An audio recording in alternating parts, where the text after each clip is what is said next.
wrapped up a nice long homestand, 3 straight games. Yeah. Had to be nice to wrap that up. I think 12th time in school history, you guys went 5-0 here at home in the regular season. I know that's an important mark for you guys to be able to protect your home turf, especially against in-state opponents, but being able to get that nice win against Tennessee State to keep that home winning streak alive. Just kind of talk about that game first. Yeah, it was. That's one of our goals was to go, to defend our home turf, and that's one of the goals along the way to where this team's trying to get, and they did that. It was great to be at home for these last 3 weeks, and we certainly took advantage of that in multiple ways. But with the results being the way we wanted them to go, so I was very proud. That was the emphasis this week was to send those seniors out with their last celebration in the locker room and during the regular season, and kids did that, and it was very enjoyable to be a part of it. This is another opportunistic game for you guys as far as putting both on board and getting the win, obviously.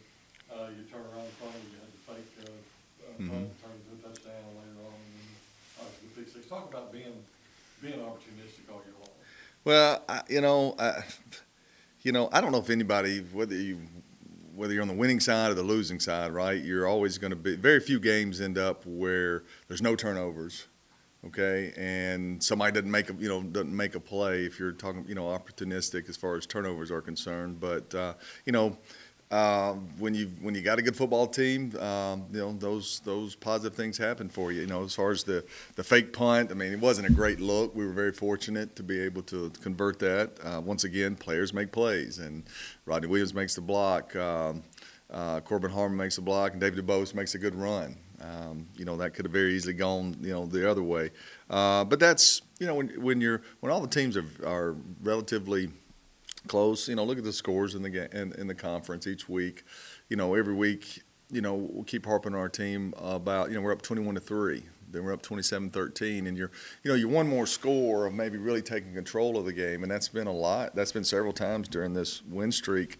But other teams fight too. They make plays too. So all those games will be, kind of fourth quarter games. I kind of laughed to myself where, people in the community are excited, about our football team, but they'll say, "Oh, that's so nervous. We should have did this, should have did that." No, absolutely, and I love those expectations. Okay, but it's still a game, and it's 11-on-11, and mistakes are made, and that's really the only way that you score or get a tackle for loss is, basically when somebody makes a mistake. And so, that's now there's other things to where when you watch the tape, you go, oh, that was a self-inflicted, mistake. They did not, their physical talent did not cause us, to do that. That was more of a mental deal. And those are things we still got to improve on, like everybody else in the country. But the thing I like about this team, the thing that I respect about this team is they get ready every week. And they, up to this point, there's that energy and that physicality, which is, they've accepted that as that being their standard, and then the execution is the part we'll continue to work on. Offensive line play this week seemed to be at a very high level. Tennessee State had a lot of big athletic kids up front. Yeah. What did you do scheming up differently to really allow UT Martin to run the football effectively against a very good front three, front four? Yeah, you're right. I guess they were first in the league in maybe rush defense going into the game. I think a couple things. One, give those kids credit. Michael Shanahan, Chris Jackson, Hatchie, Gavin Olson, and Lamar Morgan at the right tackle. Give those tight ends credit. Give those backs credit. So, we've got good players, okay? We've recruited good players, and we've developed good players. Early in their career wasn't always like this, okay? But that's why you develop. That's why, guys are in that weight room and guys grow mentally and physically. The second thing is they've got good coaching. Kevin Bannon and Matt Jones and Vontae Howard coaching the backs. They're coached each week, and they no matter how the game's going, those kids are able to revert back to their coaching, and if you stay doing the right thing enough, eventually the talent will allow you to make a play. Okay, but I think think about that game. The last several weeks is credit to our opponents to where maybe we hadn't scored in the first drive or the second drive like we did earlier in the year, okay? And, but as long as you're not turning it over and your defense is playing solid, you can kind of stay with your original game plan. And then that's where the last couple of weeks the runs have started coming back into play. Once everything's settled down, once all the game planning and stuff on both sides is kind of played out and it's still a tight game, you don't have to deviate and do something, that you maybe didn't want to do in the game, okay?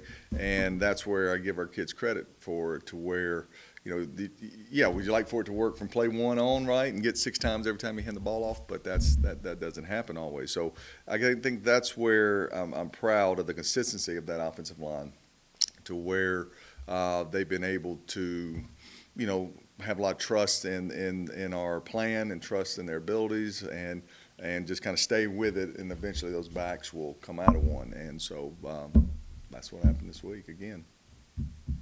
Coach, we talked about it sometimes, and I know this season is on a bigger trajectory, hopefully. Mm-hmm. The Sergeant York Trophy is a big point of emphasis. Yeah. It's the third game. You're in a good spot right now. We've held it, won it, at least part of it, 5 of the last 6 years, but Sarge hasn't been back in this building since 2016. Yeah. How important is it for you to get that back to West Tennessee? Yeah, it is important. First of all, I've talked about this, and you didn't say it, but I did. I think the rule's ridiculous of the tie rule, okay? Now, I don't have a better one except for head-to-head, but, but anyway, I don't agree with how those rules are put in. But regardless, that's how they're set. And so we got to win this week in order to get the Sergeant York Trophy. And I think that's something the kids ought to be proud of. I think, there's, we're University of Tennessee in the OVC, and that's a traveling trophy. No, we want to win and have some pride that goes with that. And, some of the kids, they see it on the paperwork of how many games we've won in that, but I don't know if they've actually ever seen the trophy in person. So, no, that'd be good to get that. And it's like you said, then there's other things that come with that. You've been surprised how physically strong your team has been in the second half, virtually every game this year. You're talking about Yeah. about to play your, 15th, 16th game of the year. Yeah. And physically, it appears as though UT Martin is dominating their opponents in the second half. I think, I don't know if I've been surprised, but that's what good teams have to do. It's not that you, and I think it's a combination of things. One, I think that, your coaches are making some good adjustments at halftime, and some things that, hey, we got to do this better, we got to block it like this, and the kids are responding to that. Two, the games have been, except for, I guess, Austin Peay game, we were down by 16. But let's, in college football, that's still relatively, not a insurmountable point total to be able to get to. So you're able to kind of, not go helter-skelter and throw it, 50 times in the second half. You're able to stay in manageable down and distance and stuff. So I think it's a combination of both those things, to where, maybe we're not dominant in all 3 phases of the game, okay, but we're good in all 3 phases of the game. And, when one side has, a little bit of success, it really elevates the other side as far as you get the turnovers, or you get, and then you get a short field. And when you're, a good rush football team, right, those short fields are productive. Or let's say we're having a game where we've given up some plays on defense, but if you're able to be, go put a 14-play drive together and score, that gives the defense an opportunity to regroup themselves. So I think the football teams really, these last 8 games have really played good off of each other. I think, I see on the stats that we're kind of first in some things, but it's not so noticeable that you say that we're great in any phase of it. Would you say we have a good football team with some talented kids and some good coaches, and it's been a good formula for 8 weeks. Talk a little bit about checking how they've improved over the course of the season. Yeah. 1 through the last 5, and 2 losses by 12 points. Same deal. Same deal. I think a lot of Coach Dwayne Alexander. He played at Tennessee Tech. He's been in the state of Tennessee. He's been in this league.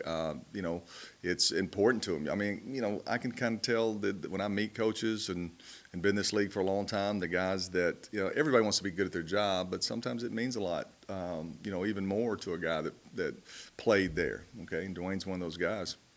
and his team plays like it. We may have won the game in the spring, but you go back and watch the tape. We had a couple big plays, and we're able to, get out of there with a win. Now, I think they're significantly better than they were in the spring. All right, look on tape. They play hard. They're first or second in the league in rush defense. The defense plays extremely hard, and that's not coach talk. Turn the tape on. Against Murray last week, they're down, they fight back, they get it within a one-score game. And that's happened to us several times. I mean, you see how close, whether it be the SEMO game or Tennessee State game, got to a one-score game. I don't expect any different. Okay, and so the point to the guys, today is you're fooling yourself if you think somebody's gonna, not gonna get ready to play you. We're fortunate enough to move in the top 10 this week. You're going on the road. I mean, those are motivational things for people, for teams to line up and play you. Sergeant York Trophy at stake. So to think that you're not gonna get somebody's best shot, you'd be fooling yourself. And we've got to approach it like it's a playoff game. That's where we want to go. So, here's the deal. So here's round one for you, okay? Because we all know, we know how hard it is to get in there if you don't win your league, okay? So, I've taken those Sunday phone calls, probably 3 or 4 times in my career where we didn't get in because we didn't get that large bid. And that's not a whole lot of fun to have to tell your team that. Well, right now you control your own destiny, and you're very fortunate to be in that situation. So, the old proverbial going 1-0, but the 1-0 is our leg of the first round of the playoffs. And so, if that doesn't get you ready to go, then that'd be disappointing. Coach, can you tell us how you keep your team grounded and not looking past the next couple of games? It's to their credit. Okay, I mean, obviously, every head coach in the country, right, is going to, you talk about those things because that's your worst fear is that your team, you see teams every week, right, and you're like, God, they look so much better the week before, and whether they're in a winning streak or losing streak, whatever. But I think it's to the kids' credit. I think it's that those seniors have a goal and they're working toward those goals. I think that goes to what I said earlier about. You've got to have culture before you have scheme. And this particular team has done a great job with that. They know they can't just, roll the balls out there on Saturday and get the result that they want. So to start tonight in practice, start at 2:45 today in the meeting, obviously as a head coach, that's my main emphasis is to have your team ready to go. And, because it's all these games will be too close not to be, and you'll have regrets. Go back and look at our 2012. All right, I know that was long. To me, it doesn't seem like a long time ago. We had a very good football team. We were 5-1 in the league, and Tech was not having a great year that year. I don't think they'd won a OVC game. All right, and we controlled our own destiny. We beat Tennessee Tech, Tennessee State. We win the league outright. This year we beat Memphis actually as well.